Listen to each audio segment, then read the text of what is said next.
VP, good morning po. Yes. Kamusta po kayo, ma'am? Okay lang. Okay naman. Okay lang naman ako. Wala namang problema. Sakit lang sa mata yung Yung araw. Yes. VP, kuha lang po ako ng reaction ninyo kasi di ba last Saturday po or nung last time po na nakita namin kayo, nakasama niyo si Miss Kitty. Nabanggit po ninyo na nagpapasalamat po kayo kay President Marcos, Bongbong Marcos po. Dun sa dito po na para nagkaroon po kayo ng renewed relationship with your father. And ang sabi po ng palasyo ay ang nirelay po ni Yusek Castro na glad I could help. Yun daw po ang comment ni President Marcos dun sa inyong sinabi. Ano pong reaction ninyo dun, ma'am? I think the sarcasm is lost on him. Hindi niya siguro ako naiintindihan. Ano pong ibig sabihin ninyo, ma'am, dun? Saan? Dun po sa hindi niya kayo naiintindihan, ma'am.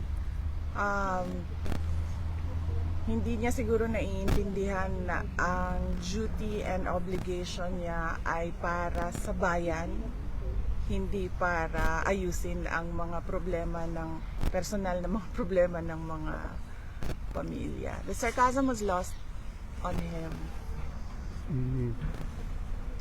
Yes, so yun, maraming salamat sa pagbiyahe ninyo dito, galing London, galing Davao City, Germany.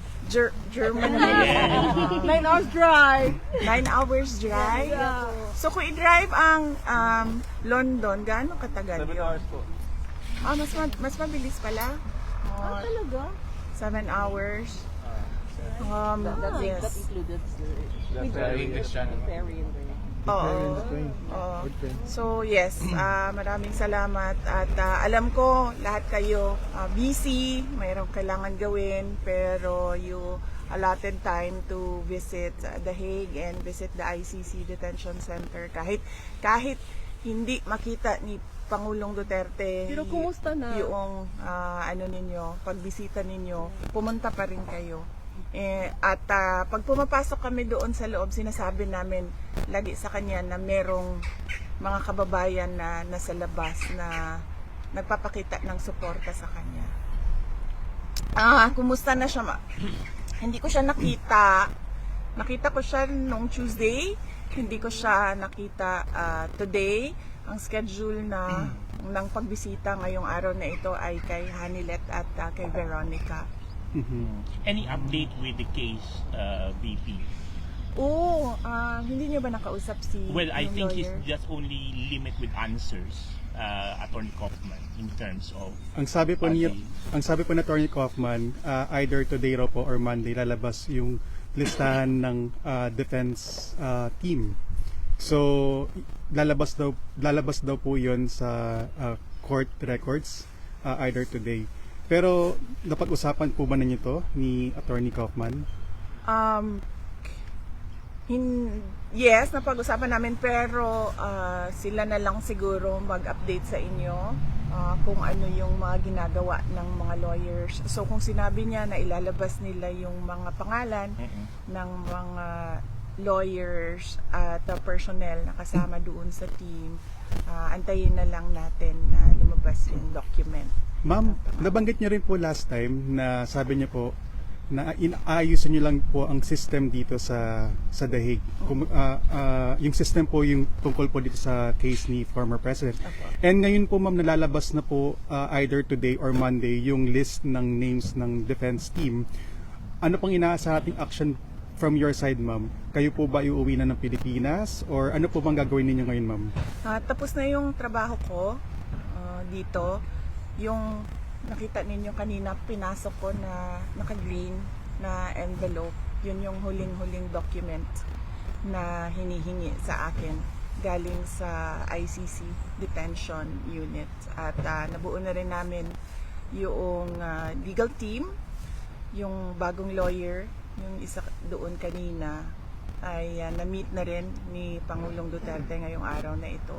Meron na rin kaming sistema sa schedule ng mga lawyers at sistema sa liaisoning kung sino yung mag-uusap about legal matters, kung sino yung mag-uusap about mga pangangailangan ni Pangulong Duterte sa loob.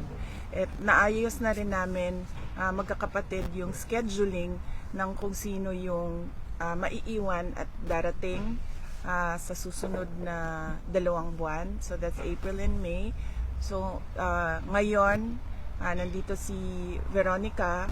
Ang susunod na darating ay si Paulo, si Congressman Pulong Duterte.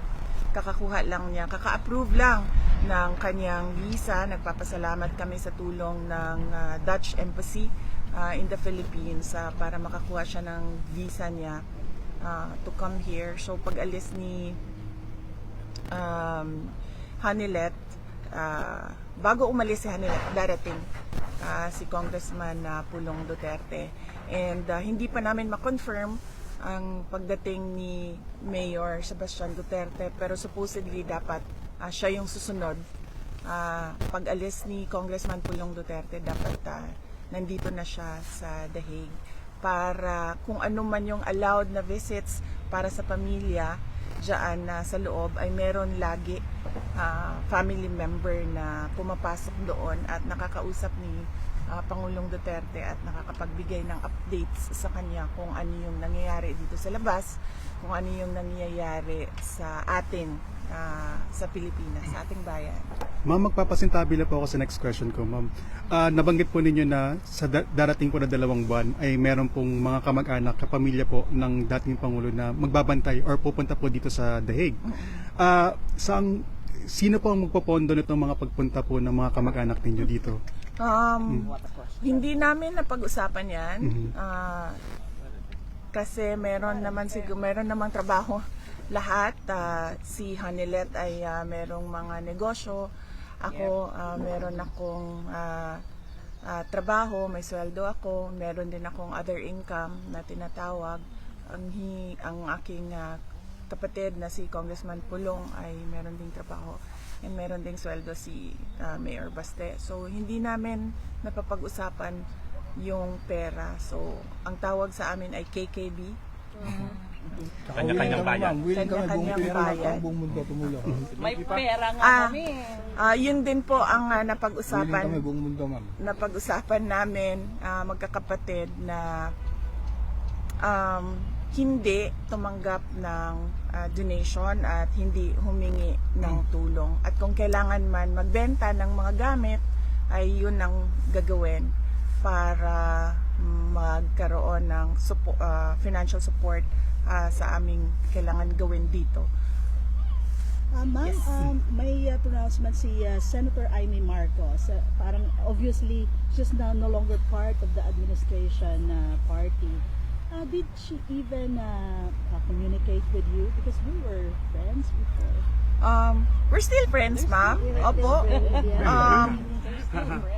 Inimbita nga niya ako doon sa second hearing, ma'am. Unfortunately, the last 4 days dito medyo hectic na siya kasi tinatapos na namin yung organization at sistema. So medyo hindi ko na, at saka 3 a.m. kasi sa oras natin dito yung kanilang hearing doon. So medyo mahirap talaga siya para sa akin na umattend ng second hearing. Pero kung meron namang future hearings na meron silang tanong sa akin, tulad ng kung anong nangyari sa Hong Kong or anong nangyari pagdating ni Pangulong Duterte sa Manila, willing naman po ako sumagot. At yes, so yun, inimbita niya ako, ma'am, kaso hindi kaya ng schedule ko na gumawa na umattend online. But I am open in the future hearings in the event that she needs my input in the committee hearings that she is conducting in the Senate. At magkaibigan pa rin kami, ma'am, hanggang ngayon wala namang problema doon. I think siguro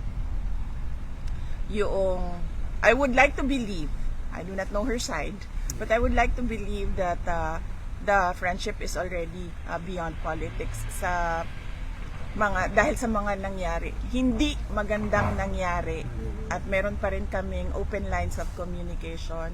Dalawa lang yun, ma'am. It's either nagpa-plastikan kami or it's really beyond friendship. I would like to believe that it's beyond politics already. So I would like to believe it's a friendship beyond politics already.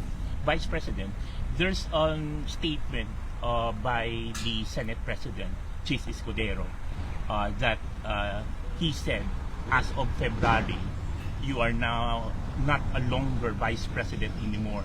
It's a contradictory statement. It's because the impeachment process is not even started.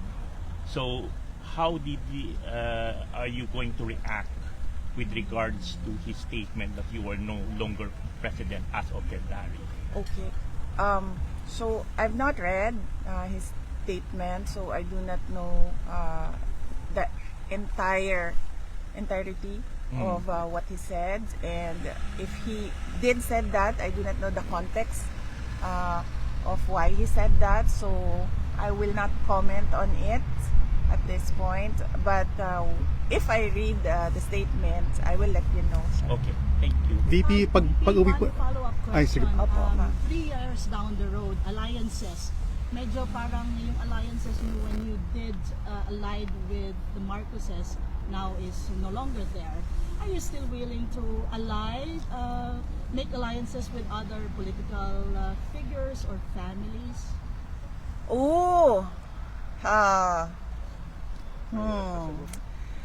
actually, that is something that I discussed with Senator Robin Padilla, because right now he is the president of PDP Laban, and their chairman, former President Rodrigo Duterte, is inside the detention unit. So I was asking him what his plans are, because PRD is no longer there to campaign, and he said that he's planning. Ako ata yan. Thanks. Sorry, tingnan ko lang kasi na yan.